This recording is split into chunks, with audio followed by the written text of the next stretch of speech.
పెళ్ళైన మగాడి బట్ట తిరగడానికి సిగ్గులేదు. ఎంత తిరగటానికి నేనెందుకు సిగ్గుపడాలి? వదిలేసినందుకు నువ్వే సిగ్గుపడాలి. నా ఇష్టం. ఇష్టం అయితే ఉంచుకుంటాను, నచ్చకపోతే వదులుకుంటాను. అడగడానికి నువ్వెవరు? ఇష్టం ఉంది కాబట్టి ఉంచుకున్నాను, నచ్చాడు కాబట్టి వదులుకోలేను. నీకెందుకు ఉక్రోసం? నువ్వు నేను సమానమా? కాదు, ఆయన నేను సరి సమానం. ఆడదాని వేయండి, ఇంత పరిస్థితికి మాట్లాడడానికి సిగ్గులేదు. అమ్మో, నువ్వు మాట్లాడేది గట్టిగా అనుకో. నీటిలో చేస్తల్లో సిగ్గుతో మొక్కలేసేయగలవు. నా గుండెలు మండిపోయి నేనుంటే ఏమి పట్టాడు చల్లగా మాట్లాడతావా? ఎండలో ఉన్నావు కాబట్టి నువ్వు మండిపోతున్నావు, నీళ్ళలో ఉన్నాను కాబట్టి నేను చల్లగా ఉన్నాను. నా మాట చల్లగా ఉంటుంది. అయినా నేను వెళ్ళడం మీద నీకెందుకు అంత అవసరం? నా కాపురం మీద నీ కన్ను పడ్డదా? నీకెంత డబ్బు కావాలో అడుగు, పారేస్తాను. తీసుకుని వెళ్ళిపో.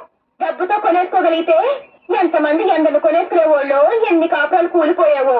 పొగతో సత్యభామ కొండంత బంగారంతో కొండని కృష్ణయ్యను భక్తితో చిటికడంత తులసాకుతో